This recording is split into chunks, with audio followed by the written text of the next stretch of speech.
예, 오늘 창세기 37장부터 41장까지 하도록 하겠습니다. 우리가 잘 아는 이야기여서 뭐 특별히 제가 드릴 말씀이 있나 싶을 정도더라고요. 같이 읽어보니까. 그래도 뭐 또 오늘 하나님께서 각자에게 주실 말씀이 있다면 참 좋겠다 생각이 들었습니다. 이 37장부터 이제 50장까지 이제 요셉 이야기로 이렇게 진행이 되는데, 창세기에 등장하는 선조들 이야기, 족장들 이야기 중에서 가장 짜임새 있는 작품이라고 그렇게 평가를 받습니다. 동시에 가장 세속적인 이야기라고 하죠. 하나님 직접 하시는 말씀도 없고 하나님이 재단을 쌓지도 않습니다. 그런데 이 이야기의 내면에는 하나님이 인도하심과 간섭하심이 아주 깊이 배어 있다고 보여지죠. 그래서 하나님은 꿈으로 방향을 잡아주시고 함께 하심으로 어려운 고비마다 요셉이 은혜를 받도록 합니다.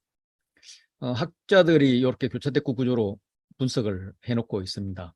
이거는 뭐 어느 책이든지 보면은 분석한 사람들의 이름이 조금씩 다를 뿐이지 많이 나오는데, 이런 짝수교차 대꾸 구조에서는 요 처음과 끝이 중요하죠.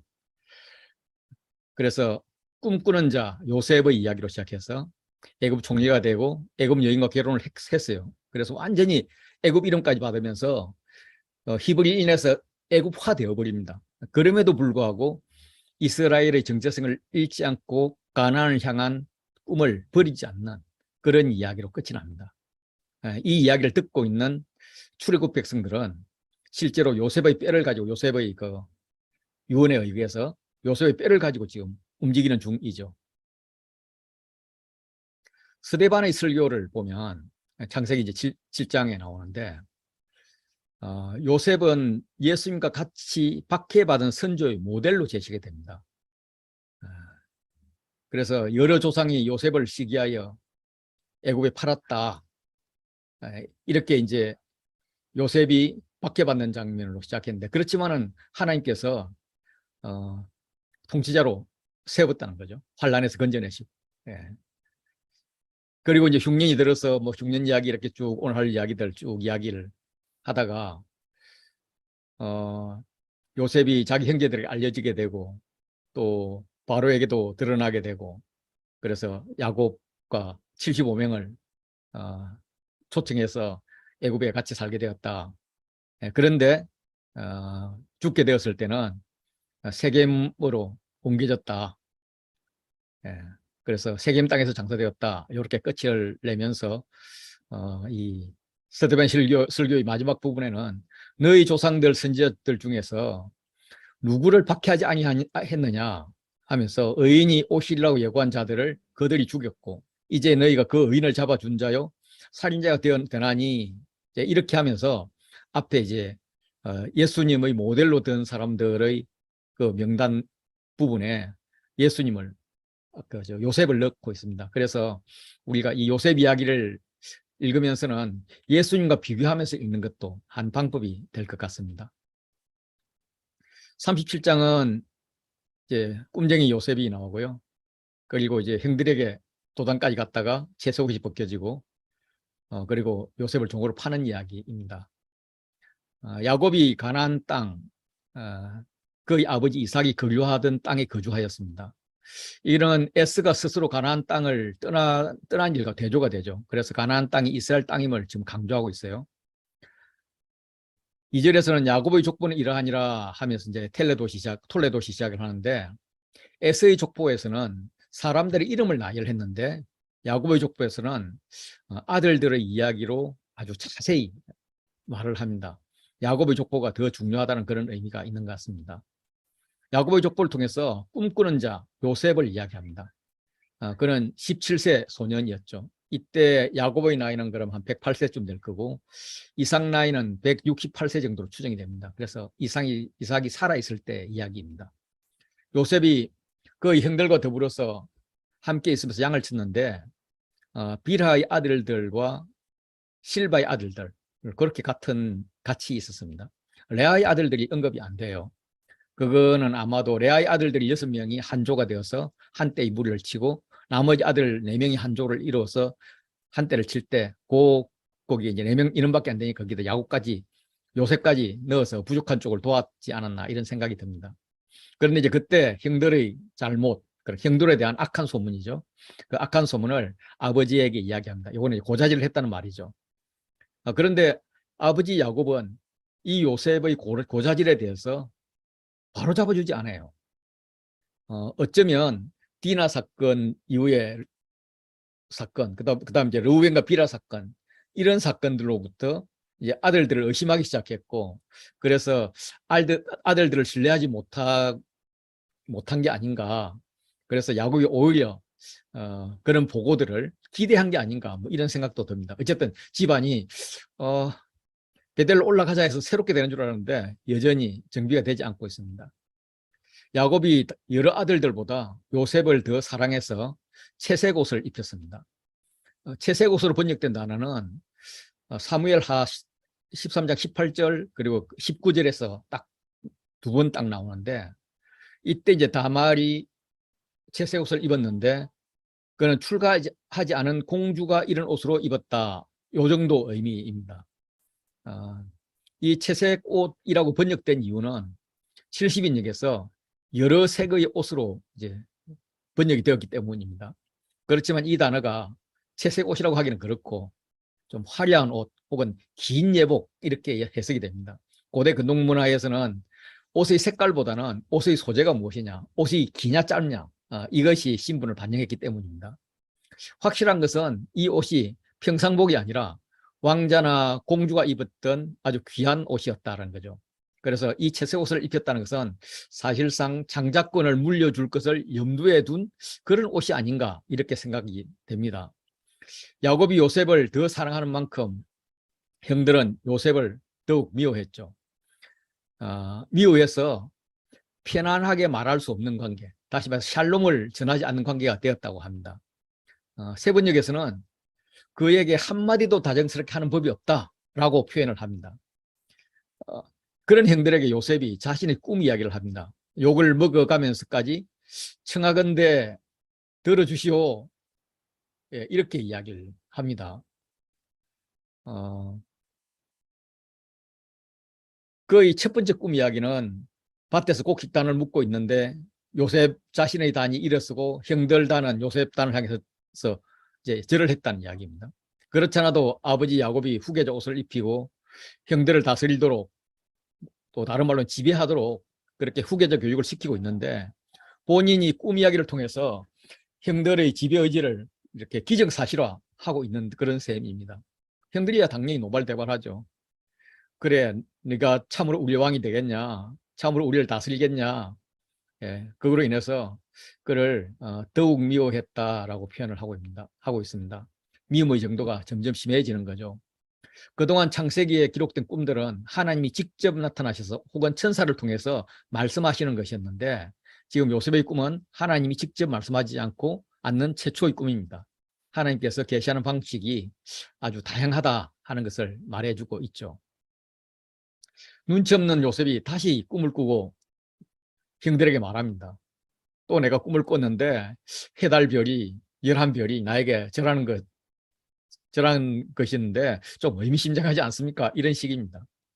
고대에서 꿈은 예언적 성격이 있었습니다. 같은 내용의 다른 꿈을 두 번이나 꾼다는 것은 하나님이 계획을 미리 보여주는 것입니다.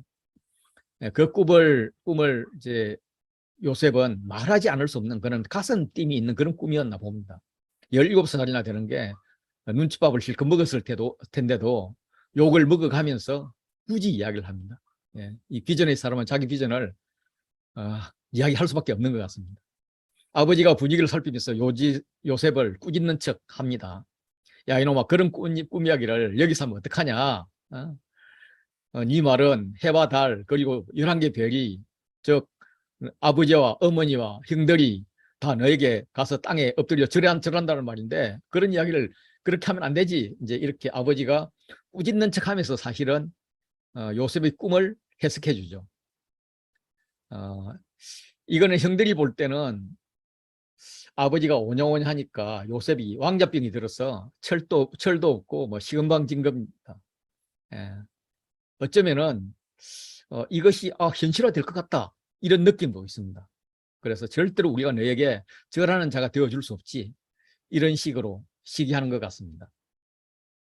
이 요셉의 일대기는 예수 그리스도의 생애를 이제 예표한다고도 이제 볼 수가 있죠. 요셉이 꿈꾸면 요셉 자신에게 이루어질 일들이지만 동시에 예수님에게도 해당된다고 이제 해석을 할 수도 있습니다.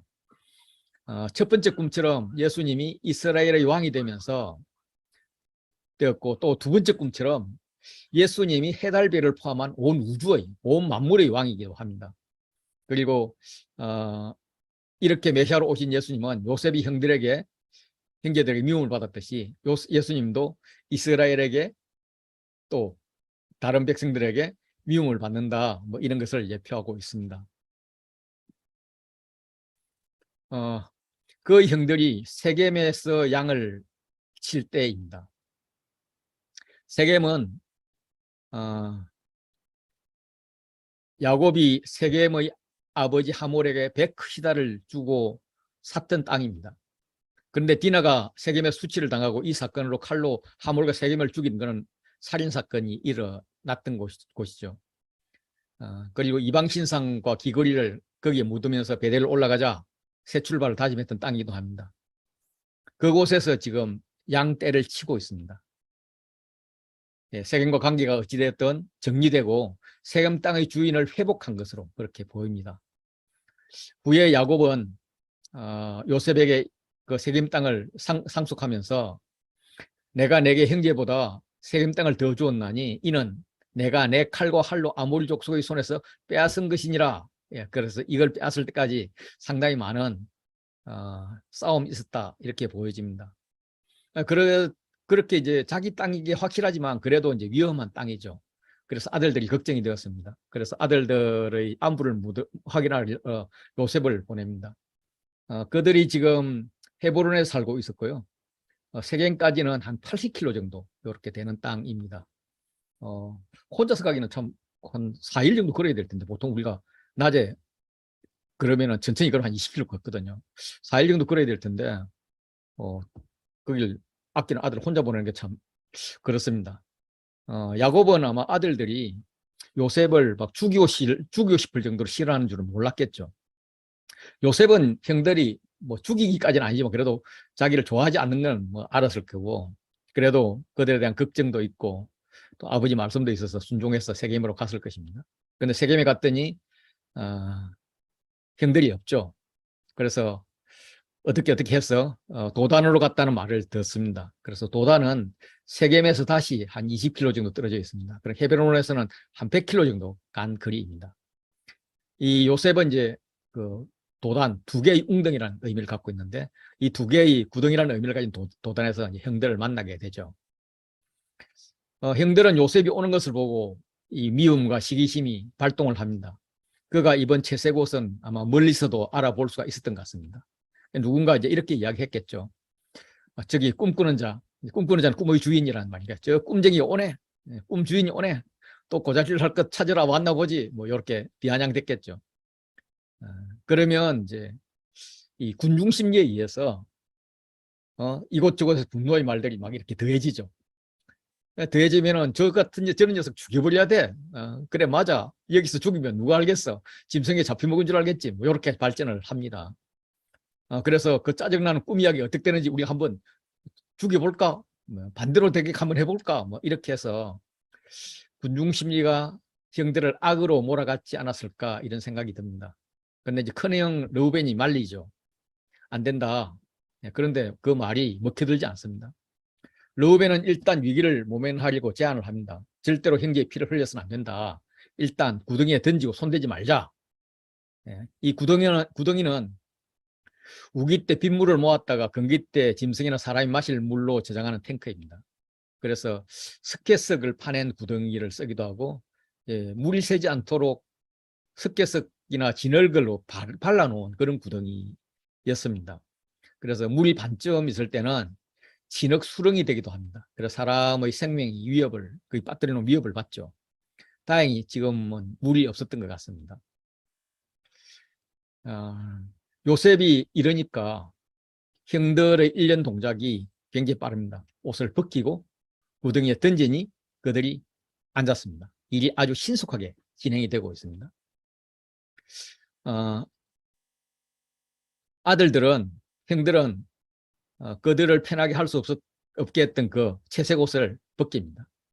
그래서 이 채색 옷 대신에 이제 요셉에게는 다른 옷들이 이제 입혀질 것입니다. 우리가 알다시피 노예의 옷, 또 집사의 옷, 죄수의 옷, 간수의 옷, 이렇게 총리의 옷, 뭐 이렇게 바뀌어지죠. 어, 형들이 안부를 걱정하러 왔던 요셉이 이제 지금 두 개의 웅덩이를 이면은 도단에서 웅덩이에 빠졌습니다. 그래서 이제는 자기 생명을 걱정해야 될 그런 웅덩이입니다. 형들에 대한 걱정이 아니라 자신에 대한 걱정으로 바뀌었죠. 그래서 이 도단이 르우벤이 의도했던 구원의 웅덩이일까 아니면 다른 아들들이 의도했던 죽음의 웅덩이일까 이게 지금 대결을 하고 있습니다. 형들은 요셉의 꿈을 꺾어버리려고 그를 구덩이에 넣었습니다. 그래서 빠져나오지 못하면 거기서 서서히 죽어가겠죠. 그런데 이제 우리가 이 요셉이 어떻게 성장했는지를 아니까 이 구덩이에 빠뜨리는 것이 요셉의 꿈을 성취하는 시작이 되는 굉장히 큰 계기가 되었음을 우리는 알고 있습니다. 요셉을 웅덩이에 가둬놓고 형들이 앉아서 음식을 먹습니다. 예. 42장 21절을 보면 동생이 웅덩이에서 구해달라고 막 울부짖는데 그 울부짖는 동생의 소리를 들으면서 음식이 넘어갔는지 참 대단한 형들입니다. 마침 한 무리 이스마엘 사람들이 길르에서 오는데 애굽으로 장사하러 가는 자들입니다. 그때 이제 넷째 아들 유다가 등장을 합니다. 유다가 나와서 동생을 죽이고 그 피를 덮어둔들 무엇이 유익할까? 이스마엘 사람들에게 팔고 우리가 손대지 말자. 예. 이렇게 하면서 팔아버리자 이런 이야기를 합니다. 지금 37장은 이렇게 교차대구 구조로 되어 있어요. 그래서 르우벤과 르우벤 사이 그 사이에 유다의 영향력이 크게 나옵니다. 그는 요셉이 큰형 말대로 동생이고 혈육인데 우리 손으로는 죽이지 말자. 대신 팔아버리자. 팔면 돈도 생기니까 더 유익하지 않냐 이렇게 제안을 하는 겁니다. 그리고 특히 큰형이 저렇게 죽이는 걸 반대하는데 우리가 죽일 수 있겠냐. 그래서 형이 없을 때 빨리 처리해버리자라는 식입니다. 르우벤이 어디 갔을까? 모르죠. 제가 볼 때는 르우벤이 일단 그 양떼 돌보는 척하고 나갔습니다. 나가면 형제들도 돌보러 나가겠죠. 나가는 동안에 다시 들어와서 없을 때 와서 살짝 구해주려고 이렇게 마음 먹고 지금 살짝 피한 것 같아요. 어쨌든 이 형제들의 요 그 팔아버리는 것, 요거 이제 인신매매 혹은 유괴잖아요. 이것은 율법에 반드시 죽여야 되는 그런 살인과 동급의 그런 범죄입니다. 그래서 유다는 동생을 죽이지 말자라고 그럴듯하게 말하지만은 사실은 살인에 버금가는 그런 악을 주도하고 있는 것입니다. 30절 28절에는 그때 미디안 사람들이 지나가고 있습니다. 형들이 요셉을 구덩이에서 끌어올리고 그리고 이제 요셉이란 단어가 우리 개역 개정에는 안 나오는데 원어에는 있더라고요. 그래서 요셉을 은 20에 이스마엘 사람들을 팔고 상인들이 요셉을 데리고 애굽으로 갑니다. 이렇게 요셉이란 단어가 3번 등장하면서 진행이 돼요. 여기는 이제 미디안 사람으로 나왔다가 이스마엘 사람으로 나왔다가 왔다 갔다 합니다. 혼용이 되는데 사사기 8장에 보면 이스마엘과 미디안을 같은 인종으로 그렇게 취급하고 있습니다. 르우벤이 이제 돌아와서 동생들이 아마 없는 것을 보고 구해주려고 웅덩이 안을 봤더니 요셉이 없는 거예요. 그래가지고 동생들한테 알렸겠죠. 막 그냥 야 아이가 없다. 어떻게 하면 좋겠냐. 어디로 가면 찾을 수 있느냐.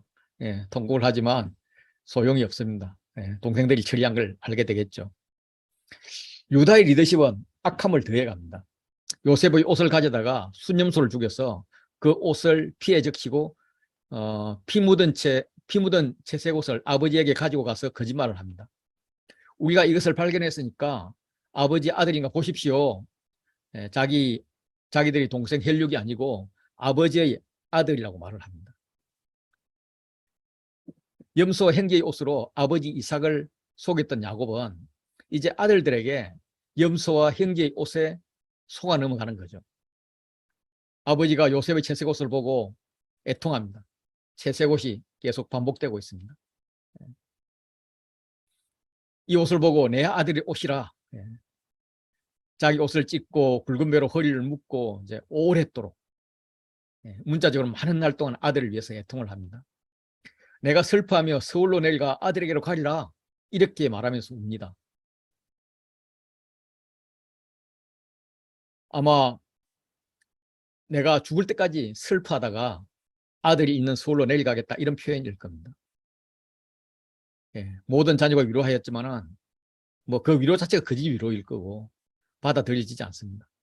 그래서 야곱의 마음은 서울로 내려가고 요셉은 미디안 사람에 의해서 애굽으로 끌려서 바로의 친위대장 보디발에게 노예로 팔립니다. 이 애굽의 노예로 팔리는 것은 요셉이 애굽의 노예로 팔리는 것은 이스라엘 백성이 나중에 애굽의 노예가 되는 것과 이렇게 병행을 이루죠. 어쨌든 예수님과 가장 닮았다. 순수한 면에서는 일컬어지는 요셉입니다. 요셉은 형들이 죽이려는 위기를 벗어나서 애굽으로 갔고 예수님도 뒤에 헤롯이 죽이려는 위기를 피할 때 애굽으로 갔습니다.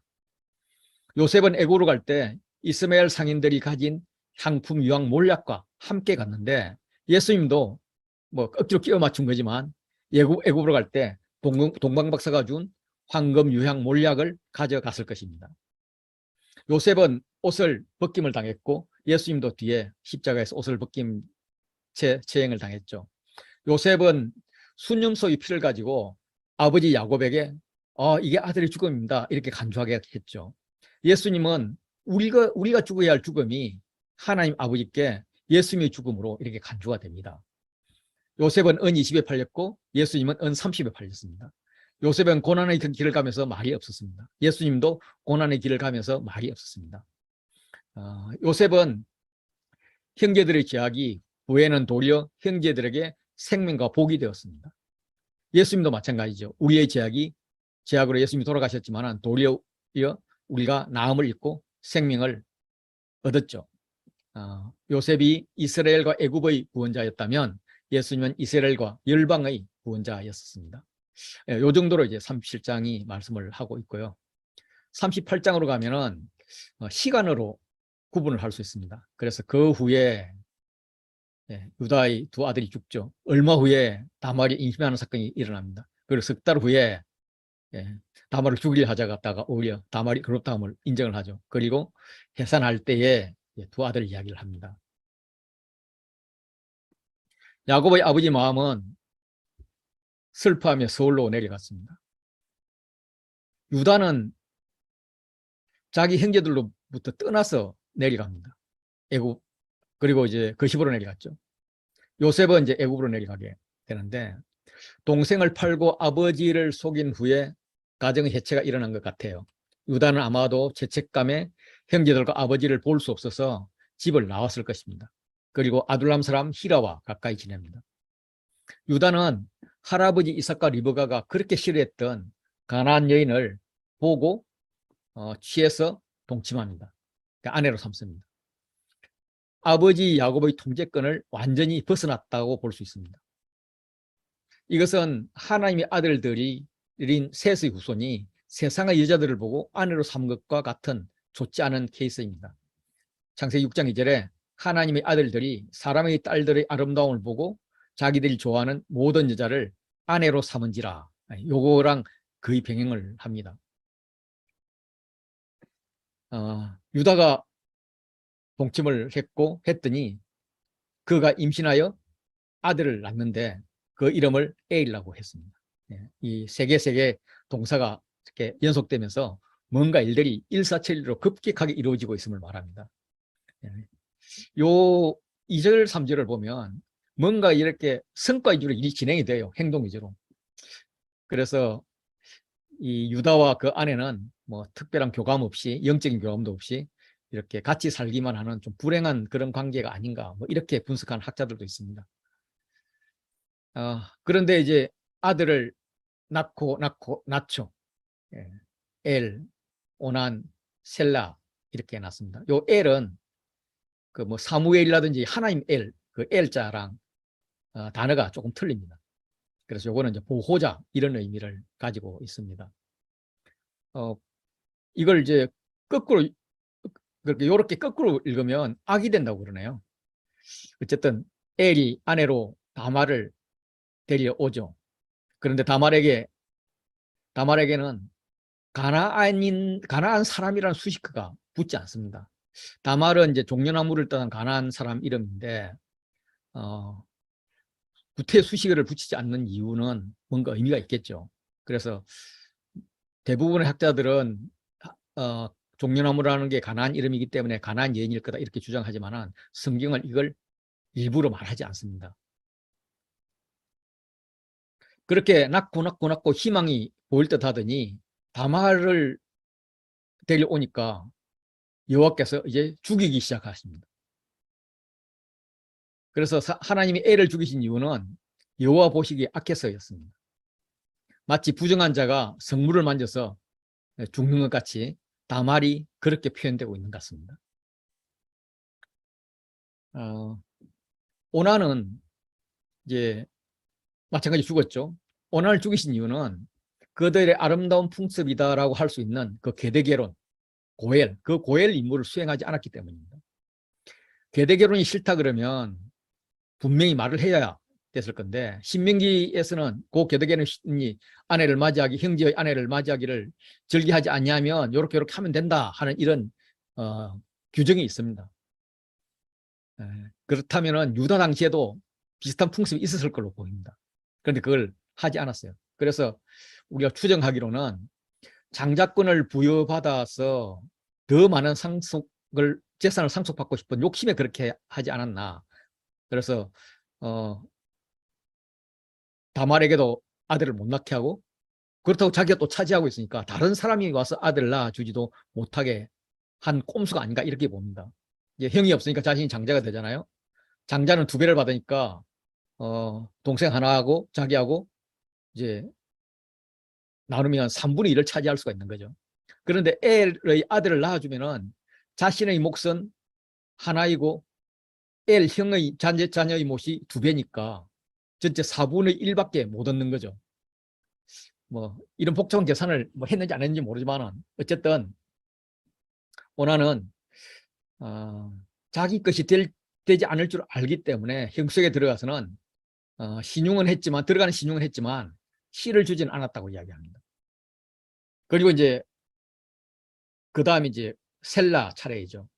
그런데 아버지 유다가 고해를 막습니다. 며느리 다바를 친정 집으로 보내는 거죠. 명분은 셋째 아들 셀라가 장성하기까지 기다리는 것이었지만 내심 다말 때문에 엘도 죽었고 오난도 죽었다. 그래서 셀도 죽을지 모른다. 이런 염려 때문이라고 생각합니다. 그래서 누가 다말의 고엘이 될 것인가. 그 고엘이라는 게 굉장히 중요한 문제이죠.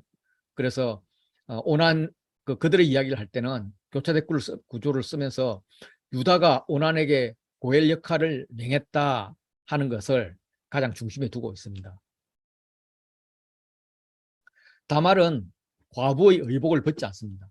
이거는 이제 남편에 대한 도리를, 아내의 도리를 지키려는 의지로 그렇게 봅니다.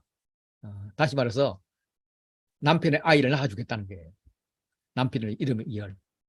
그리고 이제 이 과부의 옷은 뭐 특별하다고 하면 특별한 그런 혜택이 조금 있었어요. 예를 들면 추수하는 밭에 들어가서 이삭을 줍는 것 이런 거는 과부 정도 되어야 할 수 있는 거였습니다. 그런데 셀라가 장성했지만 유다가 아무 조치를 안 하죠.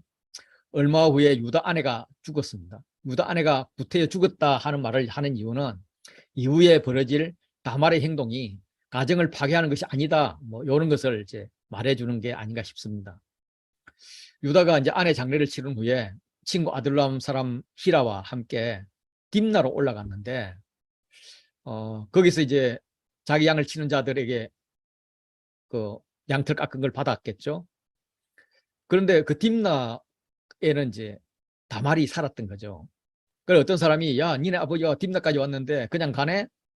예, 이렇게 이야기하니까 다말이 과부의 의복을 벗고 장례의 복장을 갈아입은 다음에 얼굴을 가립니다.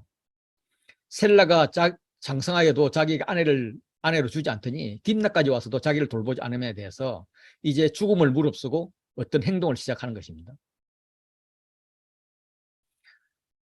이렇게 돌보지 않으려면은 유다가 며느리에게 야 수절하고 아버지 집에 가 있으라 뭐 이렇게 수절하고 기다리라 이런 말을 하지 않았어야죠. 너는 가서 새로 시집 가라 뭐 이렇게 이야기를 해야 맞았던 거죠. 어쨌든 그가 너울로 얼굴을 가리고 에나임 문에서 앉아서 기다립니다. 이 에나임은 눈들이라는 뜻입니다. 그래서 눈들의 문에서 눈을 뜨고 있는 유다가 속섭니다. 또 에나임은 쌍둥이 우물이라는 뜻도 있습니다. 그래서 후에 쌍둥이 아들을 낳게 되는 것과 연관이 있는 것 같습니다. 다말이 얼굴을 가렸기 때문에 유다가 그를 보고 며느리인 줄 알지 못하고 창녀로 여겨서 몸을 살라고 합니다. 유다는 타락의 늪에서 벗어나지 못하고 있습니다. 동생을 팔 때도 주도를 했고 아마도 그 죄책감이었겠지만 형제를 떠나서 살았습니다. 그리고 이방 여인과 그렇게 할머니 할아버지가 싫어하는 이방 여인과 결혼을 합니다. 아버지는 야곱을 잃고 위로받지 못해서 서울로 내려가는 마음인데 유다는 아내를 잃고도 위로를 받아서 딥나로 갔습니다. 그는 다말에게서 아들 셀라가 고엘 역할을 하지 못하도록 합니다. 자신이 딥나까지 와서도 딥나에서 살고 있는 다말을 찾지 않습니다. 그리고 성전 창녀와 관계를 가지는 거죠. 이거는 이방 종교 행위를 하는 것으로 봅니다. 물론 그가 염소 새끼를 준비해오지 않아서 담보물을 다 잡히는 걸 보면 처음부터 창녀를 찾을 생각은 없었던 것 같습니다. 그런데 어쨌든 이방 종교 행위에 슬그머니 끼어드는 그런 모습입니다. 다말이 몸값으로 뭘 주겠냐 물으니까 지금 안 갖고 왔는데 내 염소 새끼를 주겠다 이렇게 이야기를 합니다. 그러면 다말이 염소 새끼를 줄 때까지 담보물로 달라 그러면서 이제 도장과 끈과 지팡이를 달라고 합니다.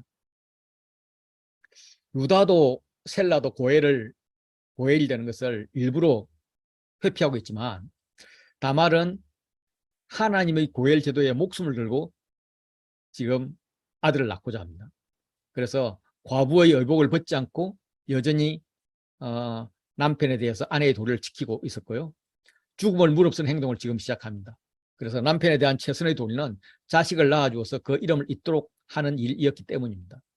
그래서 아주 지혜롭게 담보물로 도장과 지팡이를 달라고 합니다. 당시 이제 자유인 신분은 신분의 이제 성인 남자들은 이 원통형 진흙을 가지고 지금 우리 도장치 이렇게 찍는 게 아니라 원통을 이렇게 굴리면 그게 이제 도장이 찍힌 형태의 도장을 갖고 있었다고 합니다. 그게 이제 진흙을 구워서 만들든지 아니면 돌로 만들었는데 그 사이에 이 원통의 이 사이에 줄을 넣어서 끈에 묶어 다녔습니다.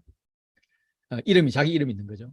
지팡이는 권위의 상징이기 때문에 좀 특수 제작이 되었습니다. 그래서 손잡이 장식 부분에 소유자의 이름이 적혀 있었습니다.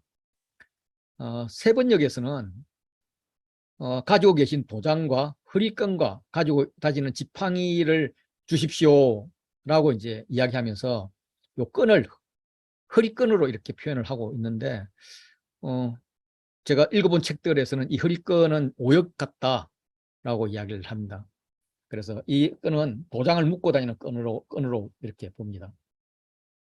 유다는 염소 새끼 한 마리로 이제 창녀를 살리고 했지만 다말은 자신이 낳은 아들이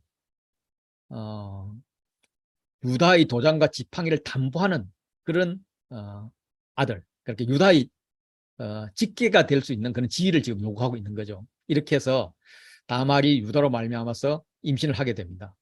그리고 집으로 가서 너울을 벗고 과부의 의복을 도로 입습니다. 다말과 유다 이야기는 이렇게 교차대구 구조로 되어 있습니다. 그래서 다말과 유다의 아들들이 나오고 다말을 통해 얻은 유다의 아들들이 나오죠. 다말이 유다의 아들들에게 위협이 되었고 유다가 다말을 죽이려고 합니다. 다말이 유다를 속였고 다말이 유다의 담보를 숨기죠. 그 사이에 다말이 유다의 아이를 임신하는 이것이 이제 강조되고 있습니다. 하나님은 이제 계획이 없었던 아주 위험한 사건을 지금 진행시키고 있는 거죠. 고해를 안 하려고 하니까. 그래서 하나님이 하시는 일이 우연의 연속으로 이루어집니다. 유다가 변장한 다말을 보고 창녀로 여겨서 그를 삽니다. 그러니까 괜히 갑자기 창녀로 보이게 한 거죠. 그리고 갑자기 그런 마음이 들게 한 거고요.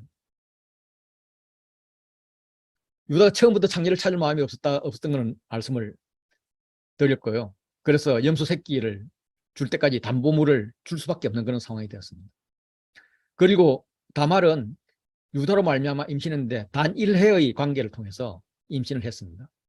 사실 야곱의 아내 라헬이나 이삭, 리브가 그리고 아브라함의 사라 이런 경우 보면은 정말 어렵게 임신을 하잖아요. 그런데 다말은 바로 임신을 하는 걸 보면 하나님이 개입이 아닐까 뭐 이렇게 생각할 수가 있습니다. 그래서 과부의 옷과 너울 그리고 염소 새끼가 지금까지 등장을 했는데 이것은 야곱이 아버지를 속일 때 사용했던 것이고요. 야곱의 아들들이 아버지를 속일 때도 사용을 했습니다. 그런데 지금 이걸 다말이 시아버지 유다를 속일 때 지금 염소 새끼와 옷이 관련되어 있습니다. 유다는 며느리 다말에게 약속한 거, 다시 말해서 셀라가 장사하면 다말 너에게 주겠다, 다말을 주겠다 한 이 약속을 고의로 지키지 않으면서 며느리를 무시했습니다. 그럼에도 불구하고 그가 한 번 관계를 가졌던 얼굴도 잘 기억하지 못하는 장녀에게는 약속을 지키려고 친구 손에 부탁해서 염소 새끼를 보냅니다. 유다의 이중 인격을 보여주고 있는 거죠. 그런데 그곳은 장녀가 없던 곳이었습니다. 히라도 그를 찾지 못했고 원래 거기에 장녀가 없었다라고 표현을 합니다. 유다는 염소를 친구에게 맡겨둡니다. 뒤에 문제가 생기면 자신은 염소 새끼를 보냈다, 책임을 다했다, 단지 히라가 찾지 못했다, 이런 증거로 삼으려고 합니다. 뭔가 유다에게 비정상적인 일이 일어나고 있는 것입니다. 3개월 후에 다말이 임신했다는 소식을 듣습니다. 다말이 행음하였고 그 행음함으로 말미암아 이렇게 행음이 강조되고 있습니다. 이걸 들은 유다는 끌어내어 불사르라라고 합니다. 남편이 있는 여자가 임신하면 돌로 쳐 죽이는 것이고 제사장의 딸이 동침할 경우 불사르라고 하는데 지금 자기는 제사장도 아니면서 아주 불사르라고 하는 게 화가 많이 난 것 같습니다. 아내와 장모를 그렇게 어떤 사람이 아내와 장모를 같이 데리고 살면 모두 불살라라고 합니다. 이런 측면에서 아들과 시아버지랑 같이 이렇게 살았다 이런 관에서는 자기도 불살라 사실 죽어야 되는 거죠. 어쨌든 이 한 여자가 남편과 시아버지와 같이 살 경우에는 반드시 죽일 그런 죄라고 레위기에서는 말을 합니다. 그런데 유다는 상황을 모르니까 다말만 불살라라고 하죠. 힘없는 다말이 끌려가면서 시아버지에게 사람을 보내서 행음을 임신으로 연결합니다. 그 행음의 주인공이 누구냐? 결론은 그가 유도로 말미암아 임신을 하였다라는 거죠. 그래서 담보물을 보여줍니다. 도장과 그 끈과 당신의 손에 있는 지팡이를 증거로 제시를 합니다. 그러면서 이 담보물로 받은 이것들의 임자가 도장과 그 끈과 지팡이가 여기 임자가 누굽니까? 하고 이야기를 하죠. 아까도 말씀드렸지만 도장에는 주인의 이름이 있습니다. 지팡이도 주인의 이름이 있죠. 답은 유다잖아요. 유다가 자신의 이름이 있는 도장과 지팡이를 알아보고는 그냥 자신의 죄에 대해서는 아무 말도 하지 않고 대신 그는 나보다 옳도다 이런 고백을 합니다. 며느리를 속인 내가 며느리에게 속았다 이런 말이 될 수도 있지만 그는 두 아들을 죽인 것이 두 아들의 죄악 때문이 아니라 다말 때문이라고 생각을 했었습니다. 자신은 돌아보지 않고 남 탓만 한 것이죠. 그런데 자신의 도장과 지팡이를 확인하고는 비로소 자신을 돌아보기 시작한 것으로 그렇게 보여집니다. 그래서 자신을 돌아보면서 하나님 하신 일을 보기 시작하니까 유다에게는 인격적으로 큰 변화가 온 것 같습니다.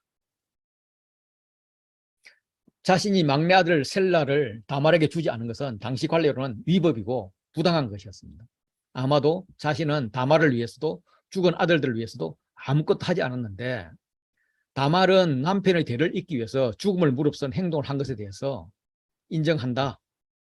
다말은 정당했다. 이걸 말하는 것 같습니다.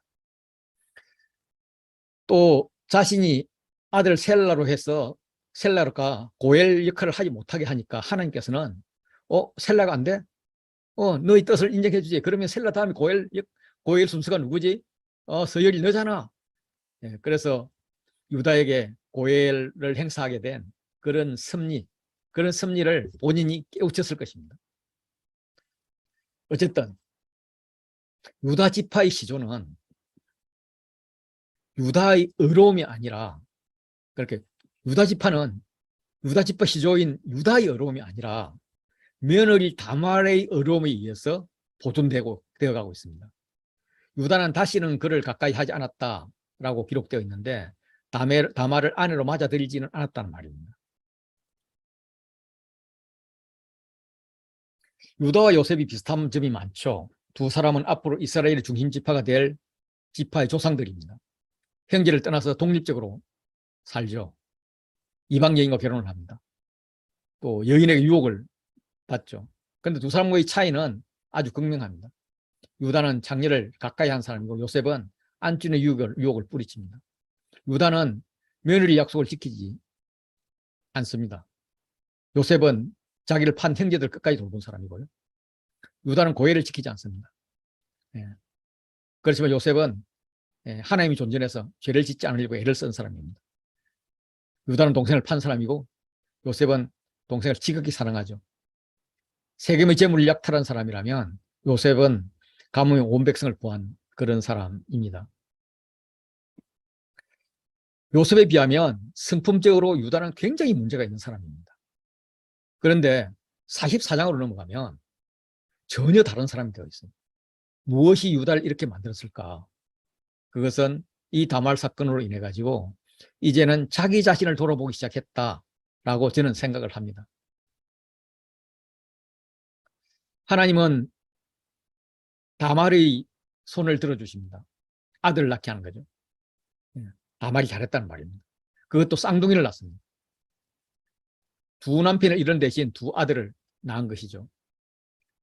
먼저 나온 아이가 손부터 쑥 꺼내니까 산파는 빨리 홍색실로 그 손을 표시합니다. 당신은 장남차남 이런 순서가 중요했기 때문입니다. 그런데 그 손이 들어가고 아우가 밀치고 터뜨리고 나옵니다. 그래서 터뜨리고 나왔다 해서 터뜨린 베레스라고 이름을 붙입니다. 베레스는 다윗의 조상이자 예수님의 조상이 됩니다. 특히 마태복음에 보면 유다는 다말에게서 베레스와 세라를 낳고 이러면서 이게 다윗 예수로 연결이 되죠. 후에 만들어진 율법이나 요즘 상식으로 보면 다말은 죽을 죄를 통해서 아들을 낳습니다. 그러나 당시 정서를 고려하면 남편의 대를 이어야 하는 사명감이었습니다. 다말이 죽은 남편을 위해서 할 수 있는 최고의 선은 아들을 낳아주는 것이었습니다. 아들에게 다말을 주지 않으려고 애쓰는 시아버지 유다의 마음을 알아서 셀라가 고엘되는 걸 포기하지만 하나님은 고엘 순서에 맞춰서 다음 고엘인 유다에게 그 역할을 시키는 거죠. 어쨌든 하나님의 계획상에 유다 자손은 계속되어야 했습니다. 그래야 다윗 왕도 나오고 예수님까지 이어질 수가 있었습니다. 여기에 대해서 유다는 아무 생각이 없었지만 다시 말해서 유다 지파의 수장 선조였던 유다는 아무런 행위를 한 게 없지만 다말은 죽음을 무릅쓰고 아들을 낳음으로써 아들을 가지게 함으로써 이렇게 이루어졌다는 거죠. 그래서 하나님이 이를 통해서 다윗 왕과 메시아의 길을 열었다 이렇게 봅니다. 그리고 이 다말과 관련된 이야기를 읽으면 참 그때 사람들은 우리랑 많이 다르구나 이런 생각을 합니다. 우리는 지금도 어떻게 그런 이야기가 나올 수 있어 하면서 뭐 다말을 욕하는 자매님들도 많고 다말 때문에 나는 교회 못 다니겠다 하던 우리 아버지들도 나는 두 분이나 있을 거예요. 내가 아는 분만 해도 그런 정도였는데 여기서 다말의 아이를 받아주는 산파들을 보면 굉장히 호의적입니다. 그렇게 그만큼 인간 존중 사상이 그들에게 있었다 이렇게 보여집니다. 우리는 그 애가 왜 태어났지 이런 데 관심이 많은데 그쪽에서는 얘가 생명으로 태어났어 이런 데 관심이 많았던 것 같습니다. 39장을 간단히 말씀을 드리면 여호와께서 요셉과 함께하심 사이에 요셉이 하나님 앞에 있다는 것이 요 ABA 구조를 가지고 있습니다. 하나는 보디발의 집이고 하나는 감옥이고요. 그리고 보디발의 집에서 여주인이 유혹할 때 요셉이 하나님 앞에 있음을 이야기를 합니다. 유다가 자의로 형제를 떠나서 방랑과 부정의 길을 걷고 있는 동안에 요셉은 타의로 형제를 떠나서 바로의 신하 신유대장 애굽 사람 보디발 집에 가서 정결한 삶을 유지합니다. 요셉은 이스마엘 사람들의 손에 의해서 보디발 손으로 넘어가지만 오히려 보디발은 모든 소유가 요셉의 손에 맡겨집니다. 이후에 손이 계속 반복이 됩니다. 제가 몇 개만 적어놨지만 뭐 계속적으로 나옵니다. 여러 사람의 손이 나타나서 어떤 손은 고통을 주고 어떤 손은 형통을 줍니다. 그 손에 의해서 요셉의 생애는 고난과 형통이 반복됩니다. 요셉이 보디발 집에 종으로 팔립니다. 고난이죠. 그렇지만 그 결과는 여호와께서 그의 범사를 형통하게 하셨습니다. 그런데 다시 요셉이 감옥에 갇히는 주인 아내의 손이 등장을 합니다. 그렇지만 그 결과는 여호와께서 그를 범사에 형통하게 하십니다. 항상 결과는 형통이었습니다. 왜냐하면 요셉을 움직인 손은 하나님의 손이었기 때문이라고 그렇게 보여집니다. 하나님은 요셉을 위해서 일했습니다. 그래서 요셉은 형통했고 그의 주인인 보디발은 여호와께서 그와 함께 하심을 보면서 여호와께서 그의 범사에 형통하심을 보게 되는 거죠. 그래서 요셉이 그의 주인 보디발에게 은혜를 받습니다. 은혜를 받는다 말은 큰 호감을 샀다는 말이죠. 보디발이 요셉을 인정을 했고 마침내 요셉을 가정 총무로 삼고 자기의 소유를 다 그의 손에 의탁했습니다. 보디발이 요셉에게 그렇게 다 맡겼을 때 여호와께서는 요셉을 위해서 애굽 사람의 집에 복을 내리십니다. 아이러니인 거죠. 여호와께서 요셉을 위해서 복을 내렸는데 요셉에게 내린 게 아니라 애굽 사람의 집에 복을 내린 거예요. 하나님이 요셉을 형통하게 했는데 막상 복은 보디발 사람이 받는 그런 그림입니다. 그래서 저는 친구들이 만나서 뭐 이렇게 돈 벌었다 행복하다 이렇게 자랑하면 야, 다 내 때문이야. 하나님께서 나에게 복을 줬는데 네가 받은 거야 라고 이야기를 합니다. 어쨌든 하나님의 사람은 그런 통로이고 축복의 통로이고 그 복은 하나님이 사람을 인정하는 자에게 가는 것이 원리 같습니다. 보디발은 자신의 모든 소유를 다 요셉에게 위탁했습니다. 그런데 이제 자기가 먹는 음식 외에는 간섭하지 않았다라고 하면서 자기가 먹는 음식은 예외로 둔 거죠. 이 이스라엘과 애굽은 이제 음식물 차이가 나죠. 그래서 뭐 이렇게 이런 이야기를 했는지 아니면 애굽 사람들은 이스라엘 사람과 같이 밥 먹는 걸 부정하게 얘기했잖아요. 그래서 같이 먹지 않았기 때문에 이런 조치를 내렸다. 뭐 다양한 해석을 합니다. 보디발이 먹는 음식은 완곡 표현이다. 이렇게 보는 학자도 있습니다. 그래서 그것은 자기가 먹는 음식은 보디발의 아내다. 이렇게 보죠. 그런데 이제 일반적으로는 보디발 안에도 물론 포함되고 보디발이 직접 접하는 사람이나 소유를 말한 것으로 보입니다. 예. 보디발이 모든 소유를 요셉에게 위탁했을 때 예외가 되는 먹는 음식에 포함된 보디발의 아내가 예, 요셉의 위탁을 받고 싶어 합니다. 요셉은 과거에 엄마 아빠랑 살았을 때도 집 주인인 아버지, 그리고 엄마가 살아있을 때는 라헬, 엄마가 죽어서는 아마 비라가 되겠죠. 그 어머니 아내들이 총애를 받다가 노예로 팔렸습니다.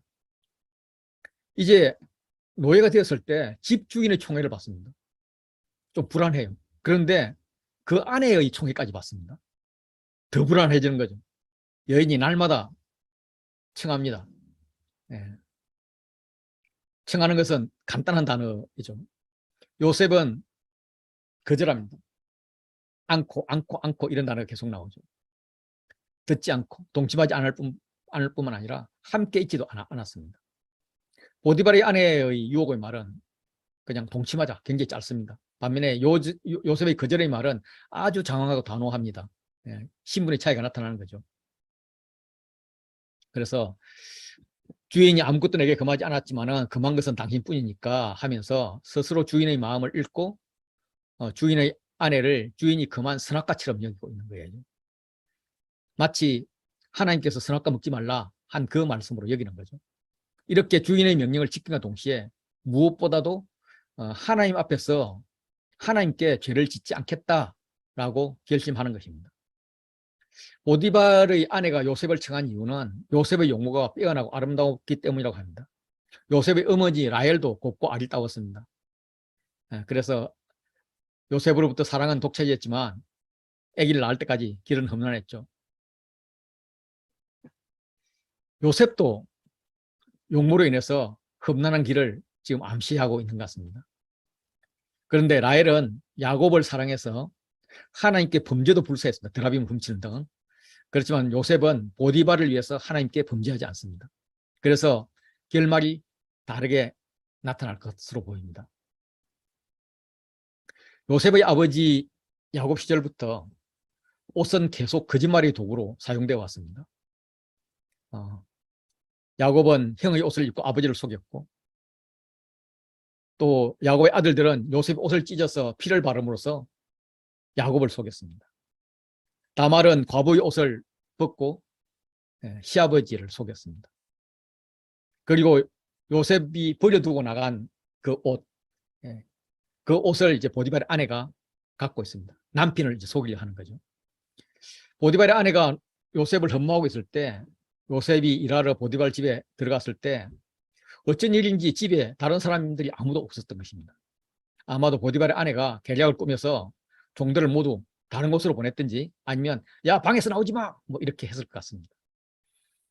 보디발의 아내가 요셉의 옷을 잡고 동침하자고 매달리는데 이 동침하자, 나와 동침하자 이 단어는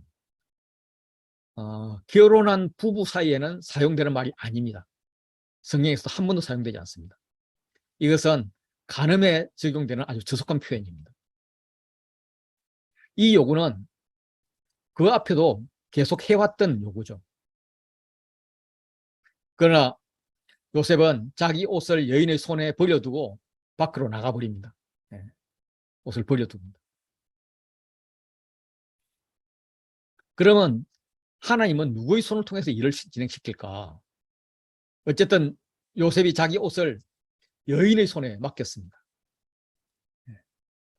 여인의 자존심이 완전히 망가진 다음에 독을 품습니다. 그래서 그동안에 유혹하기 위해서 동침하자 했던 유혹의 용어가 이제는 고발의 용어로 바뀝니다. 그가 나와 동침하고자 내게 들어오므로 이렇게 고발을 하는 거예요.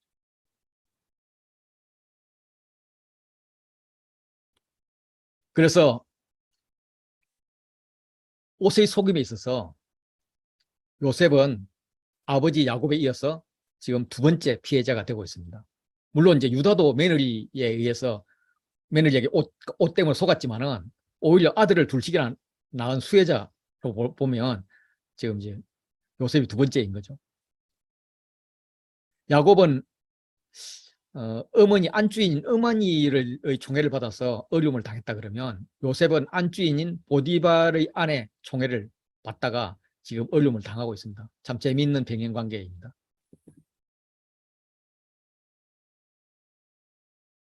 요셉이 동침을 거부하면서 여인의 손에 버려두고 나간 옷에 대해서 여인은 자기에게 버려두고 밖으로 나갔다고 살짝 단어를 바꿔서 동침하고자 희롱했다고 주장을 합니다. 먼저 그 집 사람들을 불러서 요셉을 히브리 사람이라고 비하를 하면서 히브리와 반히브리 이렇게 편을 만듭니다. 보라, 주인이 히브리 사람을 우리에게 데리다가 우리를 희롱하게 하는도다. 예, 그러면서 이제 요셉에게 죄를 모는 거죠. 그동안에 주인이 편애한 그 히브리인 요셉에게 죄를 덮어 씌우니까 일부의 종들은 시기와 불만이 있었겠죠. 그리고 또 눈치도 보였겠죠. 예. 그래서 이런 눈치를 통해서 요셉의 보디발의 아내가 자기 편에 줄서기를 요구를 합니다. 그리고 이어서 남편에게 책임 전가를 시도합니다. 이 책임 전가는 죄 지은 자가 애용하는 무기이죠. 그래서 당신이 우리에게 데려온 히브리 종, 그 종이 문제를 일으킨 거야. 그래서 내가 수모를 당한 근본 원인은 당신이 히브리 종을 가정총무로 삼았기 때문이야. 이 일을 책임지고 분명히 요셉을 처벌해 라고 요구를 합니다. 보디발이 이걸 듣고 힘이 노합니다. 누구에게 노했을까? 예, 저자는 의도적으로 아내에게 요했는지 요셉에게 노했는지 말하지 않습니다. 추정해 볼 수 있는 것은 고대의 형벌 규정에 의하면 유부녀를 강간하는 것은 사형이에요. 특히 안주인을 범하려 했다? 그럼 그 노예는 적절 처분입니다. 그런데 보디발은 요셉을 극형에 처하지 않습니다. 요셉은 왕의 제수가 아니에요. 그럼에도 불구하고 다른 감옥보다는 여건이 좋은 왕의 제수들을 가두는 감옥에 갖춥니다. 감옥인가? 보호인가? 헷갈려요. 보디발은 감옥에 술 맡은 관원장과 떡 굽는 관원장이 다시 말해 정계의 거물이 감옥에 들어왔을 때에 직접 요셉에게 수종을 들도록 그렇게 합니다. 여전히 요셉을 신뢰하고 있다는 말이에요. 지금 문학적으로 보면 사건이 점점 커져가는 걸 볼 수 있어요. 여주인이 사람들을 불러서 모함을 합니다. 그리고 더 키웁니다. 주인에게 모함을 해요. 주인이 뿔딱지가 났습니다. 그래서 요셉이 옥에 갇혔습니다. 그런데 21절에 가면은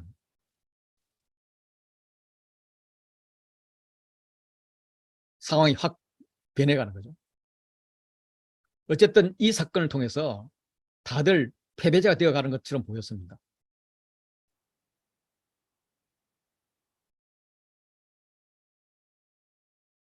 그런데 지금 재수가 된 요셉이 아무 변명도 하지 않아요.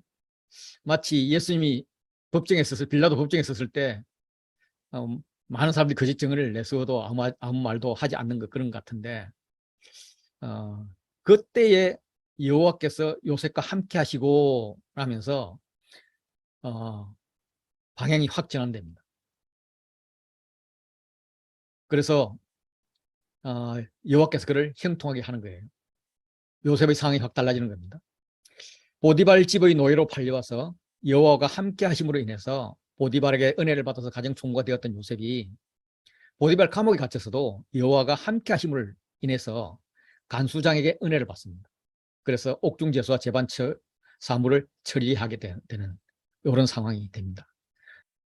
40장은 두 관원장의 꿈과 그 해석이 성취되는 것인데 그 중간에 요셉이 당신 잘 되면 나 좀 이야기 좀 해주시오. 그렇게 구원을 요청하는 것이 가운데 들어가 있습니다. 그 후에 이제 요셉이 17세에 애굽으로 팔렸고 2년 후에 바로 앞에 불려나갈 때가 30세이니까 지금 28살입니다. 애국에 온 지 한 11년, 12년 이렇게 된 것 같습니다. 애고방 술 맡은 가는 자와 떡 굽는 자가 그들의 주인 애고방에게 범죄하였다라고 표현하고 있는데 바울이 그들에게 노예서 요셉이 갇혀 있는 그 보디발 집안에 옥에 가두었습니다. 떡 굽는 관원장은 왕의 건강과 생명이 직결되는 그런 고위 관료입니다. 술 맡은 관원장은 왕의 잔치에서 시중을 드는 고관이어서 왕에게 직접 말할 기회가 많았고 청탁이 있을 때는 술 맡은 관원장을 통해서 하는 것이 일상화되어 있었습니다. 그래서 왕은 정치적 이해관계가 상대적으로 없는 이방인들을 많이 기용을 했고 느헤미야도 페르시아 왕실에서 술 맡은 관원장이었는데 같은 취지로 그렇게 기용된 것 같습니다. 소위 말해서 이 둘은 다 왕의 측근 거물들입니다. 그들이 재판받기 전에 감옥에 지금 감금되어 있는 것인데 친위대장 보디발은 여전히 요셉을 신뢰하고 있었던 것 같습니다. 누가 수발을 들 것인가 하는 선택은 간수장이 하면 되는데 친위대장이 직접 요셉을 택합니다.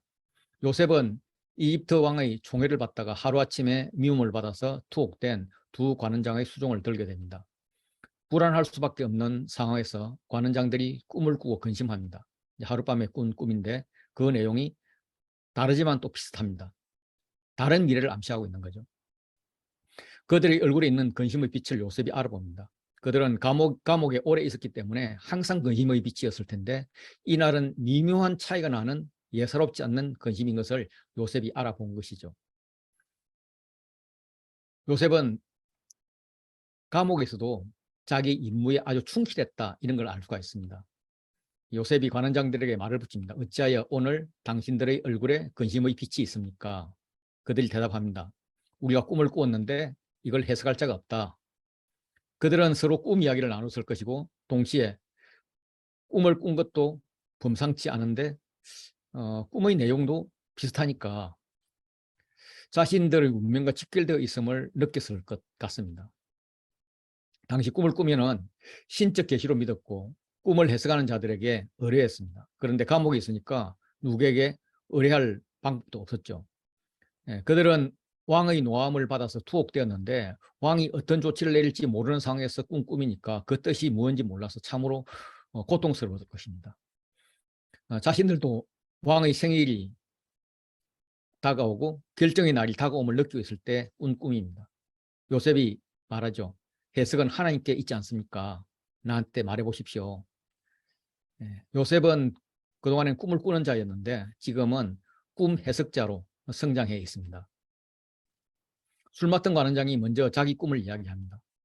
긍정적인 답변을 받은 꿈을 먼저 이야기하는 것은 아마도 하나님의 섭리인 것 같습니다. 불길한 해석을 했다면 다음 사람은 꿈 이야기를 하지 못했을지도 모릅니다. 혹자는 술 맡은 관원장은 죄가 없기 때문에 먼저 자기 꿈을 이야기했고 떡 맡은 관원장은 죄가 있어서 꿈을 이야기하지 못하다가 술 맡은 관원장 해석을 듣고 용기를 내어서 이렇게 이야기했다. 이렇게도 해석을 합니다. 어쨌든 꿈에 3이 등장합니다. 3개.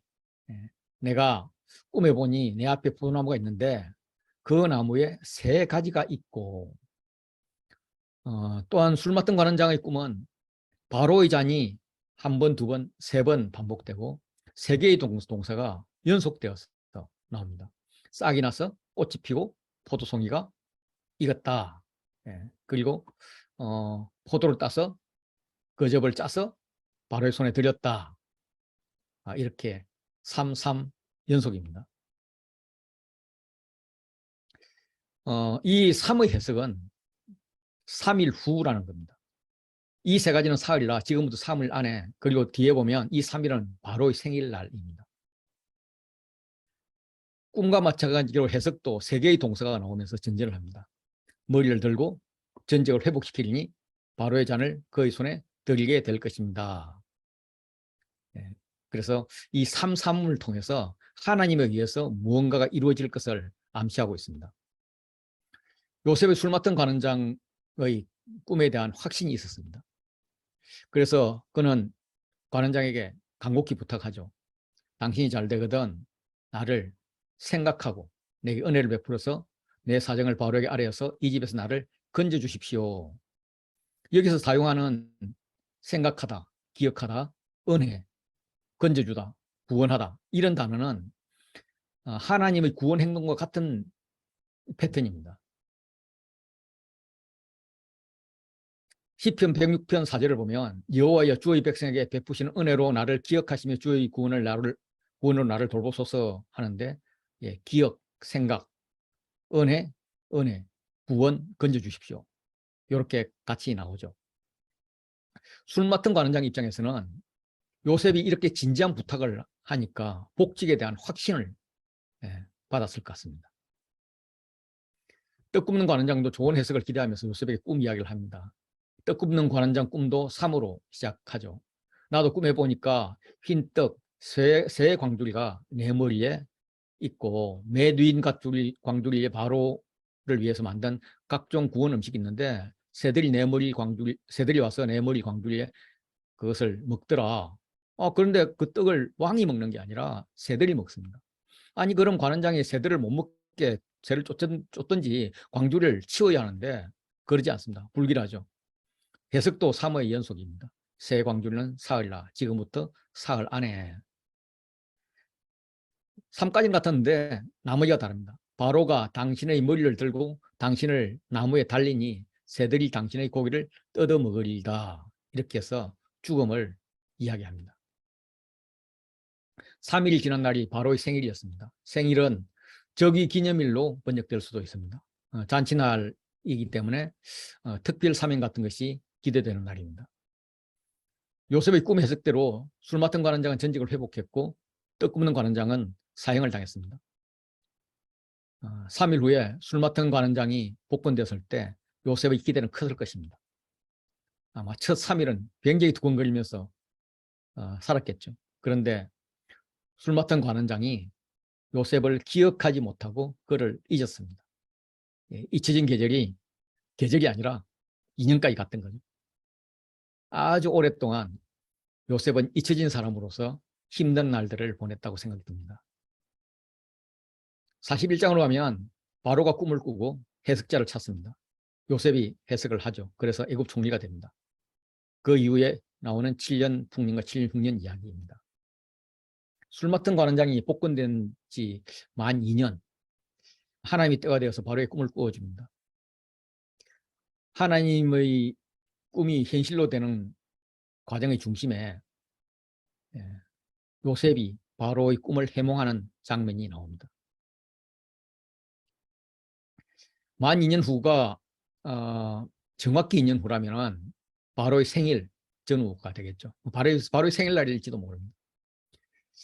바로가 꿈을 2번 연속해서 꿉니다.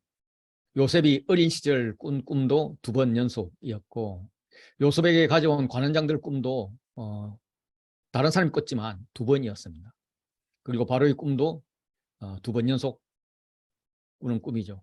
꿈의 내용은 바로가 나일 강가에 서 있는데 아름답고 살진 암소가 강가에서 올라와서 갈밭을 뜯어먹고 있다가 그 뒤에 또 흉하고 파리한 다른 암소가 나일 강가로 올라와서 같이 있는데 흉하고 파리한 소가 아름답고 살진 소를 먹어버리는 것입니다. 바로가 깜짝 놀라서 깨었다가 다시 잠이 들어서 꿈을 꾸는데 이번에는 한 줄기 무성하고 충실한 7 이삭이 나오고 그 후에 가늘고 동풍의 말은 7 이삭이 나오더니 그 가는 7 이삭이 무성하고 충실한 이삭을 삼키는 것입니다. 나일 강변에는 동풍이 사실 사하라 사막에서 불어오는 남풍 혹은 서풍입니다. 그래서 여기서 동풍이라고 이야기한 것은 이 바람은 식물을 하룻밤에 그냥 말라버리게 하는데 유다의 관점에서는 사우디 사막에서 불어오는 동풍과 같은 역할을 하는 것입니다. 그래서 독자들의 이해를 돕기 위해서 동풍을 사용하는 것 같습니다. 동풍은 성경에서 하나님이 일으키는 바람으로 나타납니다. 바로의 꿈은 바로가 꿈을 꿨습니다. 그런데 워낙 흉측해서 깹니다. 다시 꿈을 꾸는데 또 깹니다. 이런 AB 형태로 일어나서 바로가 꿈을 깨었다라는 것을 강조합니다. 첫 번째 깨었을 때 여전히 밤이어서 다시 잠이 들었지만 그 꿈이 흉측해서 깰 수밖에 없었다는 거예요. 또한 이제 개역 개정에는 번역되어 있지 않지만 히브리 원문에는 보라를 의미하는 흰내가 5번 등장을 합니다. 6절까지. 이거 KJV 성경을 보면 behold라는 단어가 아주 잘 나와 있습니다. 5번 나와 있는데 이게 꿈을 이제 강조하면서 이 꿈이 깜짝 놀랄 꿈이다. 예. 이 꿈을 꾸면은 깜짝 놀라서 깨어날 수밖에 없는 그런 꿈이다. 보라. 이 꿈은 같은 꿈이다. 네, 이런 의미입니다. 그래서 바로는 꿈에서 깨어나서 심하게 분민합니다. 애굽의 점술가들이나 현인들이 해석을 하지 못하죠. 왜냐하면 하나님께서 지금 하시는 일이 있으니까요. 하나님은 술 맡은 관원장에게 요셉이 생각나게 했습니다. 바로의 근민이 크고 거기에 대해서 술 맡은 관원장은 요셉을 잊었던 것이 자신의 죄, 사실상은 죄들, 복수라고 합니다. 오늘 내 죄들을 기억하나이다 이렇게 이야기합니다. 그러면서 요셉을 추천하죠. 아마 이것은 자기가 요셉에게도 죄가 될 뿐만 아니라 좋은 해몽가를 바로에게 바로 추천하지 못한 그 또한 자신의 죄가 된다. 뭐 이런 말로 보입니다. 자신과 떡 굽는 관원장이 신위대장 집에 갇혔을 때에 하룻밤에 꿈을 꾸었는데 그때 신위대장의 종인 히브리 청년이 해석을 해준 대로 자신은 복직이 되고 떡 굽는 관원장은 사형을 당했다는 경험을 이야기합니다. 그는 요셉이라면 바로의 꿈을 해석할 수 있을 것이라는 확신이 있었던 것 같습니다. 바로의 마음이 급한 게 동사 연속을 통해서 나타납니다. 사람을 보내어 요셉을 부르며 옥에서 급히 내놓은지라 요셉이 수염을 깎고 옷을 갈아입고 바로에게 들어갑니다. 아주 빠르게 진행됩니다. 여기 나오는 이 옥은 구덩이와 같은 단어입니다. 형제들이 요셉을 잠시 넣어두었던 도단의 그 구덩이와 동일한 단어입니다. 요셉은 2차례 구덩이에 빠졌는데 한 번은 노예로 팔려가면서 빠져나왔고 그 결과 권력과 보디발의 가정 총무가 되었습니다. 2번째 구덩이는 보디발의 감옥이었고 바로의 꿈을 해석해 주기 위해서 빠져나와서 결국 애굽 전체를 다스리는 총리가 됩니다. 요셉은 애굽 사람처럼 수염도 깎고 옷을 갈아입고 바로 앞에 갔습니다. 안면을 깨끗하게 면도하는 것은 애굽의 관행입니다. 이스라엘은 레위기 19장 27 보면 머리카락을 둥글게 깎지 말며 수염 끝을 손상하지 말며 이것을 볼 때에 머리카락을 이렇게 둥글게 딱 민다든지 구렛나루 수염을 잘라서는 안 되는데 지금 수염을 깎고 있습니다. 그가 옷을 갈아입고 이때 이 옷은 유대인들이 그 잠잘 때 담요로도 쓸 수 있는 그 겉옷 그걸 말합니다. 다시 말해서 요셉은 감옥에서도 이스라엘 복장의 겉옷을 입고 생활했던 것으로 보입니다. 히브리 제수에서 지금 요셉은 애굽 시민 혹은 왕의 신하의 복장으로 지금 갈아입는 것이죠. 신분이 변화됩니다. 바로는 바로 꿈 해석을 요구하죠. 바로 자신이 꿈을 아무도 해몽하지 못했음을 말하면서 너는 꿈을 들으며 명이 푼다 하더라. 정말이야? 예. 너 역시 요셉 너 역시 믿음지 않아. 이런 걸 솔직히 말하고 있습니다. 히브리 노예에 대한 무시와 경멸이 내포되어 있는 말이죠. 애굽의 바로는 신으로 여겨졌습니다. 신 바로가 해몽할 능력이 없어서 히브리 노예까지 지금 부탁하는 것이 좀 찝찝했을 것입니다.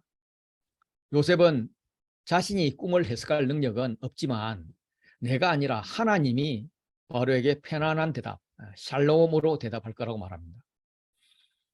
과거의 해석도 하나님께서 하셨다 하는 그런 고백인지도 모릅니다. 그래서 그는 바로 앞에서 당당할 수가 있었습니다. 그는 채색 옷을 입었다가 벗겨짐을 당하고 노예 옷, 집사 옷, 그리고 죄수의 옷을 벗겨짐을 당하고 지금 꿈 해석자의 옷을 입게 되었습니다. 그가 꿈 때문에 채색 옷이 벗겨졌어요. 그때는 꿈장이었죠. 그리고 지금은 꿈 때문에 죄수의 옷이 벗겨졌습니다. 꿈 해석자로 된 거예요. 그러면 그의 꿈의 해석은 가능한 것인가? 또 어린 시절 꿈장일 때 꾸었던 꿈은 이루어질 것인가? 이것들이 이제 기대되는 그런 이제 내용들입니다. 바로가 요셉이 자신이 있는 말을 하는 걸 듣고 아무도 풀지 못한 자신의 꿈 이야기를 말해줍니다. 제국의 왕이 노예에게 그것도 죄수에게 자신의 고민을 공개하는 것입니다. 이것은 그가 꿈에 대해서 아무것도 할 수 없음을 인정하는 것이고 또 동시에 하나님께 굴복하는 것입니다. 살지고 건강한 소와 파리하고 흉한 소가 싸우면 건강한 소가 남아야 되는데 이겨야 되는데 바로의 세계, 바로의 꿈에서는 파리한 소가 이깁니다. 이 약한 소의 표현이 여러 번 반복이 되는데 41장 19절 보면 약하고 심히 흉하고 파리한 7암소 이렇게 강력하게 약함이 흉측함이 표현되고 있습니다. 두 번째 꿈에도 무성하고 충실한 이삭과 동풍의 가늘과 마른 이삭이 합해지면 무성하고 충실한 이삭만 보여야 할 것 같은데 바로의 세계, 바로의 꿈에는 가늘고 마른 이삭만 남습니다. 바로의 세계는 뭔가 지금 잘못되어 가고 있는 거예요. 그래서 하나님 나라의 법을 가르쳐줄 하나님의 사람이 필요한 것입니다. 바로가 꾼 꿈을 요셉에게 설명할 때 몇 마디가 첨가가 됩니다. 앞에 이야기하고 비교할 때. 그같이 흉악한 것들을 애굽에서 내가 아직 보지 못한 것이다.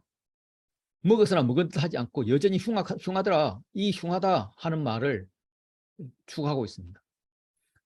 바로가 그의 꿈에 대해서 굉장한 두려움이 있고 조급함이 있었음을 말해주고 있습니다. 더욱이 그의 점수가들이나 지혜자들은 해석을 하지 못합니다.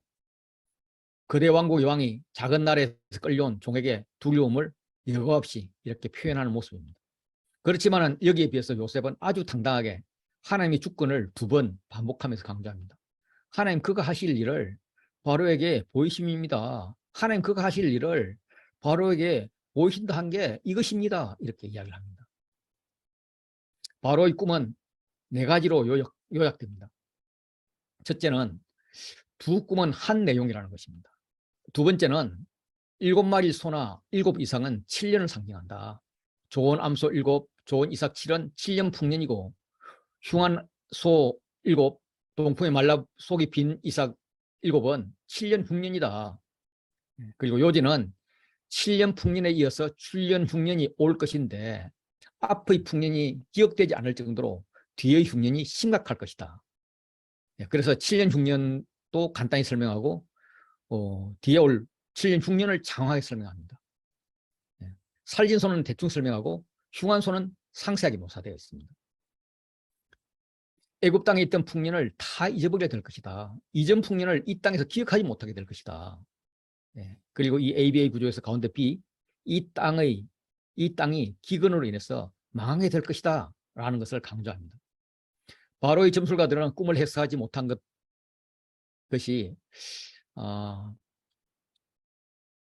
이 꿈이 왜 만들어졌냐, 이거는 하나님께서 예비하신 것이기 때문이다 라는 것을 이제 좀 생각나게 합니다. 고린도전서 2장 9절을 보면 이런 말씀이 있죠. 기록된 바 하나님께 자기를 사랑하는 자들을 위하여 예비하신 모든 것은 일반인들은 눈으로 보지 못하고 귀로 듣지 못한다. 이런 말씀을 적용할 수가 있을 것 같습니다. 반면에 요셉이 해석할 수 있었던 것은 아마도 우리가 세상의 영을 받지 않고, 요셉이 세상의 영을 받지 않고 오직 하나님으로부터 온 영을 받았기 때문에 이걸 해석할 수 있었다. 이 말씀이랑 연결이 되더라고요. 요셉은 꿈을 맡은 자였습니다. 하나님이 사람들에게 꿈을 꾸게 하셨고 하나님의 사람 요셉은 그 꿈을 해석해서 하나님의 뜻을 알려주게 합니다. 그리고 이제 마지막으로 4번째 해석은 2번 겹쳐 꾼 꿈의 의미는 하나님이 이 일을 정하셨다. 그래서 하나님께서 이걸 속히 행하실 것이다. 그래서 바로가 해야 할 일이 있다는 것입니다. 이것은 요셉이 2년 전에 감옥에서 2 관원장의 꿈을 해석해 줄 때도 경험했던 것입니다. 그래서 바로의 꿈도 속히 이루어질 것이고 또한 13년 전에 요셉이 꾸었던 꿈도 이루어질 것이다. 속히 이루어질 것이다 라는 것을 시사하고 있습니다. 이어서 이제라는 말로 요셉은 바로가 기대하지 못했던 대비책을 제안합니다. 요셉의 제안은 명철하고 지혜 있는 사람을 택하라. 다시 말해 총리를 두라. 그리고 나라 안에 감독관들을 두어라. 각 지방마다 감독관들을 두라는 것입니다. 이거는 굉장히 위험한 정치적 제안입니다. 고대 근동에서 왕이 요구하지 않았는데 왕에게 조언했다가 왕이 좋게 생각하지 않으면 이 조언한 사람은 생명을 잃을 수도 있습니다. 에스더 왕후가 왕후이지만 왕이 부르지 않았는데 그 앞에 나가면서 죽으면 죽으리다 이렇게 결심하고 나갈 정도가 왕의 권위인 것입니다. 그런데 감히 외국인 죄수가 해몽 한번 했다고 왕위에 올라서려고 하는 그런 꼴입니다. 명철하고 지혜 있는 사람이 없어서 지금 요셉을 불러서 꿈을 해석시키고 있는데 요셉이 지금 애굽을 조롱하고 있는 느낌도 듭니다. 아니면 자신을 스스로 추천하고 있는 거죠. 바로는 이 말을 들으면서 그럼 요셉 너에게는 지혜와 명철이 있어? 하는 것을 따져봤을 것입니다. 그는 요셉은 감독관들이 할 일을 이야기해 줍니다. 일곱의 풍년에 애굽 땅의 5분의 1을 거두라 조세 정책을 세워줍니다. 장차 올 풍년의 모든 공부를 거두고 그 공부를 바로의 손에 돌려서 양식을 위하여 각 성읍에 쌓아두게 하라. 물류저장 창고의 방법도 물류저장의 저장 방법도 이야기해 줍니다. 공물을 이 땅에 저장하여 애굽 땅에 임할 7회 흉년을 대비하라라고 제안을 합니다. 이렇게 흉년을 대비하면 나라가 망하지 않을 것이라는 이 요셉의 제안에 대해서 바로의 반응은 이 일을 좋게 여겼더라라고 이야기합니다. 눈치를 보고 있던 신하들도 마찬가지였고 바로의 표현에는 요셉에 대한 신뢰가 아주 다들 배어 있습니다. 특히 요셉을 하나님의 영에 감동된 사람이라고 극찬을 합니다. 바로가 그의 신하들에게 이르되 이와 같이 하나님의 영에 감동된 사람을 우리가 어찌 찾을 수 있으리요. 이렇게 하나님의 영에 감동된 사람이라고 극찬한 것은 성경에서 지금 요셉이 처음입니다. 요셉은 바로나 신하의 생각에 지혜 있는 자가 없음을 간파를 하고 지혜 있는 자를 택하라고 이제 제안을 하는데 왕도 이와 같이 하나님의 영에 감동된 사람을 우리가 찾지 못했다라고 인정을 합니다. 그래서 그 결과 애굽 총리로서 세워져서 요셉이 세워져서 총리가 되는 절차를 밟습니다. 총리의 임명은 이렇게 교차대꾸 구조로 되어 있습니다. 그래서 총리의 절차를 밟으면서 그 중심에 인장반지, 세마포 옷, 검사슬, 버금수레가 나옵니다.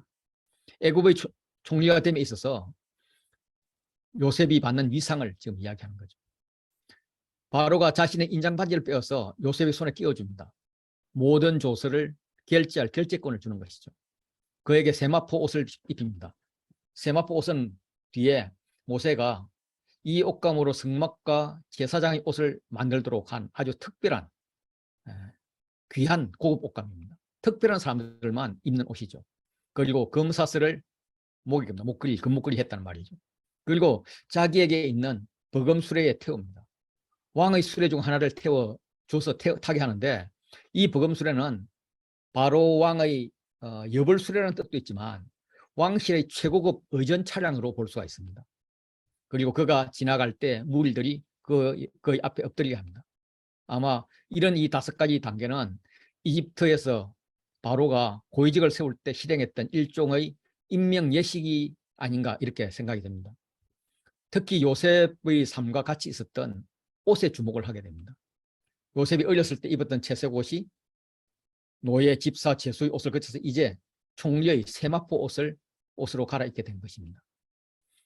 요셉은 채색 옷을 입고 형들의 목축하는 일을 다스렸습니다. 집사의 옷을 입고는 보디발 가정을 다스렸고요. 죄수의 옷을 입고는 왕의 감옥을 다스렸습니다. 계속 다스리는 연습이었죠. 이제 총리의 옷을 입고 애굽 나라를 다스리게 되었습니다. 총리가 된 요셉의 삶에 변화가 있습니다. 첫째는 그 이름을 사브낫 바네아라고 합니다. 해석하면 하나님께서 말씀하셨고 그는 살아계시다 이런 뜻입니다. 당시에 권세 있는 귀족 제사장의 딸과 결혼을 합니다. 정치적 귀족의 딸을 아내로 맞았다면 또 파당이 생길지도 모르기 때문에 이때는 정치적이지 않은 제사장, 그렇지만 어떨 때는 왕보다 권위가 높아지는 제사장의 딸을 아내로 맡게 합니다. 이 오는 태양의 도시로 알려진 헬리오폴리스입니다. 태양신 라 혹은 레를 숭배하는 곳이죠. 그래서 이 보디베라는 라가 주신 자, 태양신이 주신 자 이런 뜻입니다. 보디발과 이름이 비슷하지 않습니까? 그래서 보디발은 보디베라의 준말이라고 그렇게 이야기를 합니다. 아스낫은 나시라는 신, 그 여신에 속한 자, 여자 이런 뜻입니다. 이렇게 해서 요셉은 애굽파 작업이 끝난 것 같습니다. 그런데 요셉의 애굽 이름은 여기에서만 소개되고 이후에는 사용되지 않습니다. 요셉이 애국과 결혼했고 사실상 기회를 귀화했음에도 불구하고 그 히브리 정체성을 버리지 않고 있다라는 걸 지금 말하고 있습니다. 이후에 두 아들을 낳는데 두 아들에게 히브리식 이름을 붙여주는 것도 내 자녀들은 애굽인이 아니야, 이스라엘인이야 이렇게 말하는 것입니다. 또한 그가 죽을 때 자신의 뼈를 고향에 묻어달라고 그렇게 유언을 합니다. 그리고 이제 요새가 나가서 애굽 온 땅을 순찰을 하죠. 애굽의 노예로 팔려올 때는 17세 소년이었습니다. 이제 요셉은 30세가 되어서 애굽의 정부의 총리가 되어서 정부를 순찰하면서 다스립니다. 저자는 7년 풍년과 7년 흉년 요 두 사이에 요셉의 아들 이야기를 요셉이 낳은 두 아들 이야기를 넣어놨습니다. 이제 ABA 구조로 B가 강조되죠. 요셉이 해석했던 대로 바로의 꿈과 같이 7년 풍년이 왔습니다. 요셉은 그 7년 공물을 거두어서 궁전 창고에 가져오지 않고 각 성읍 주위에 있는 밭이 공물을 그 성읍 쪽에 쌓도록 그렇게 했습니다. 풍년으로 인해서 쌓아둔 공칙이 엄청났습니다. 바다 모래 같고 힘이 많고 세기를 거쳤다. 그 수가 한이 없다라고 표현을 하고 있습니다. 흉년이 들기 전에 풍년 기간에 두 아들을 낳습니다. 첫 아들을 낳으면서 하나님께서 내게 모든 고난과 내 아버지의 온 집 일을 잊어버리게 하셨다. 잊게 하다라는 의미의 머나세라고 이름을 짓습니다. 그리고 둘째 아들을 낳으면서 하나님 나를 내가 수고한 땅에서 번성하게 하셨다. 배로 열매를 맺다라는 의미의 에브라임으로 이름을 짓습니다. 이제 그는 더 이상 고난의 상처를 기억하지 않을 것을 결단하고 앞으로 수고에 따른 번성만 있을 것을 예언합니다. 스스로 축복하는 거죠. 그는 고난을 통해서 번성이 만들어질 수 있다, 만들어낼 수 있다 하는 것을 아들의 이름을 통해서 지금 고백하고 있는 거죠. 고난이 옵니다. 요셉의 꿈의 해석과 같이 그 꿈이 각국에, 온 지면에, 온 세상에 심하게 옵니다. 온 땅에 기근이 심했고 애굽은 바로의 꿈과 같이 7년 풍년을 삼켜버릴 정도로 심했습니다. 아니 7년 풍년을 한 해의 흉년이 삼켜버립니다. 7년 풍족했던 그들이 식량 구해야 될 그런 처지가 되었습니다. 애굽 온 땅이 굶주려서 바로에게 부르짖으며 양식을 구하니까 양식을 구하러 온 자들의 바로는 요셉 찾아가서 시키는 대로 해라 라고 합니다. 요셉은 7년 풍년 동안에 저장해 두었던 곡식을 이제 팔기 시작합니다. 애국 사람들뿐만 아니라 각국 사람들이 곡식을 사러 요셉에게 왔습니다. 기근이 온 동네에서 심했죠. 애국 사람들은 흉년이 시작하자마자 문제가 생깁니다.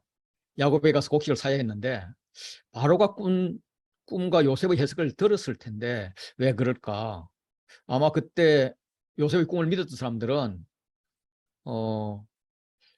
아무래도 좀 저축을 했을 것이고 7년 풍년을 대비했을 것이고 그러면은 7년, 6년 다는 크고 못하더라도 한 2, 3년은 그런 어려움 없이 버텼을 법도 한데 지금 첫 해부터 계속 사러 옵니다. 그래서 애굽 사람들이 목숨을 연명하는 방법은 딱 하나, 요셉에게 나아가서 그가 시키는 대로 하는 것뿐이었습니다. 마치 영생을 얻는 방법은 예수님으로 나아가는 것뿐인 것과 같은 그런 형태입니다. 그래서 요셉에게 나아가면 예수님 앞으로 나아가면 7년 흉년을 이길 수 있다. 이게 이제 ABA 샌드위치 구조로 이야기해 주는 건데 강조하는 B 부분이 어떤 의미냐면 예수 앞으로 나아가면 요셉 앞으로 나아가면 하나님이 내게 주신 하나님 나에게 내게 모든 고난과 내 아버지 온 집의 일을 잊게 므낫세하게 하고 내가 수고한 땅에서 하나님이 에브라임 괴롭게 할 거다. 이걸 바라볼 수 있다는 말입니다. 그래서 이 두 아들을 통해서 이 7인 흉년을 어떻게 견딜까? 주 앞으로 나오라. 이런 말로 끝을 내고 있습니다.